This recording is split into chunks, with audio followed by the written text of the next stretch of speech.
अस्सलाम वालेकुम दोस्तों अगर आप लाहौर के हैं या लाहौर के गिरदोनवा में देख रहते हैं तो आपने आजकल लाहौर में कुछ ऐसी तस्वीरें देखी होंगी या लाहौर में मेट्रो के नीचे नीचे जाते हुए या बहुत सारी दूसरी जगहों पे कूड़े के ढेर लगे हुए देखे हैं। सड़कों पर सड़कों के साथ साथ कूड़ा ही कूड़ा पड़ा हुआ है।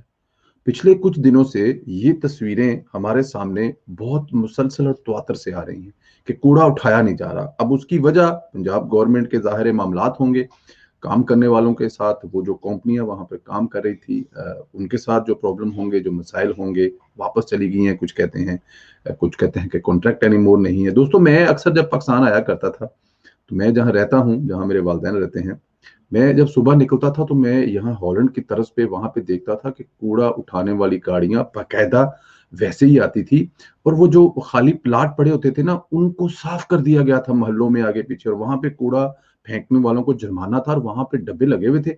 आप उन डब्बों में अपना कूड़ा फेंकें, वो 2 दफा दिन में आती हैं गाड़ियां और वो उठा के ले जाती हैं। लेकिन अभी ये जो हाल हुआ पड़ा है, अगर आप देखें तो मैं ये एक छोटी सी वीडियो आपको दिखाता हूँ, ये बल्कि साथ साथ चलती रहती है कि इस पे काफी तंजिया करके भी लिखा गया है कि शहबाज शरीफ साहब ने ये कूड़ा छुपाया हुआ था, इमरान खान ने साहब बाहर निकाल के रख दिया है। तो साथ में ये भी लिखा है कि इसका इल्जाम जो है वो भी शहबाज शरीफ पर लगा दो और इस कूचरे की वजह से शहबाज शरीफ पर एक केस भी बना दो। तो दोस्तों लोगों को शहबाज शरीफ साहब देखें, ये ऊपर जो मनसूबा है ना, वो कह रहे हैं कि जो ऊपर वाला मनसूबा शहबाज शरीफ का है और जो नीचे वाला मनसूबा है ना वो इमरान खान साहब का है।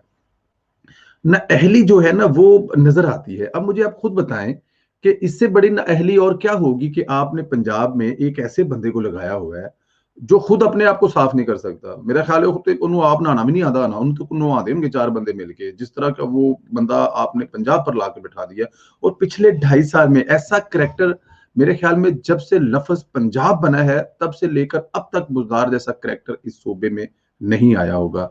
तो ये कितनी ज्यादती है। लाहौर जिसको अब इलेक्शनों में ये नारा नहीं लगता था कि हम पाकिस्तान को पेरिस बना देंगे, अब वो कराची में या पेशावर में ये नारा लगाते थे कि अब हम इसको लाहौर बना देंगे।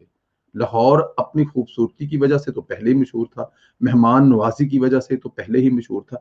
सर ट्रैफिक का ये हाल था कि मैं खुद, मेरे एक दोस्त हैं, अब वो हाईको अब वो वकील थे तो अब वो जज बन गए। उन्होंने मुझे कहा जी कि आ जाए, आपको बड़ी मजे की दाल खिलाते हैं। हाई कोर्ट के बैक साइड पे ऑफिस है। मैंने कहा यार घंटा लग जाना, कहता संदीला साहब केड़ा घंटा लग जाना, ਤੁਹਾਡੇ ਘਰੋਂ 7 ਤੋਂ 10 मिनट लगेंगे। मैंने कहा यार वो कैसे, तो वो जो पूरा रोड है ये स्टेडियम से, कजाफी स्टेडियम से लेके तो चुंगी तक। उन्होंने कहा जी नहीं नहीं नहीं सर, वो ट्रैफिक का इशारा ही नहीं है। और जनाब वही बात हुई, मैं घर से निकला, मैं 10 मिनट में उनके पास पहुंच गया। जो अपने जमाना तालिब इल्मी में उस पे हमें 2-2 3-3 घंटे, 15-15-20 मिनट ज्यादा तक घंटा लग जाता था। समटाइम घंटा भी, कभी शम्मा हो जाती ट्रैफिक, और उससे पहले कभी उससे पहले रुक जाती थी, उससे आगे रुक जाती थी। लेकिन शहबाज शरीफ साहब ने उसको, लाहौर को वाकई पेरिस बना दिया था। लेकिन इमरान खान साहब, अब आपने कसम खाई है कि इसने आपको अफ्रीका का कोई मुल्क बना देना है। मर्जी है आपकी, लेकिन इस अवाम का जो शौक है, इस अवाम को जो बड़ा नशा चढ़ा हुआ था, खैर लाहौरियों ने तो वो नशा नहीं लिया था, एक आध सीट ही लाहौरियों ने, वो भी जबरदस्ती दी गई थी। अदरवाइज लाहौरियों ने तो मेरे ख्याल में तब्दीली को इतना कोई मुंह नहीं लगाया था। लेकिन चस्का तो लेना पड़ेगा ना। अब इमरान खान, ये भी एक नशा ही रहना था कि अगर इमरान खान आ जाता तो ये हो जाता, वो हो जाता। अच्छा है इस कौम का नशा उतरा है, लेकिन अब बस ये नशा उतर जाए तो अच्छा है। दोस्तों अपना ख्याल रखें, इंशाल्लाह ताला आपसे एक दूसरी वीडियो मुलाकात होगी। खुदा हाफिज।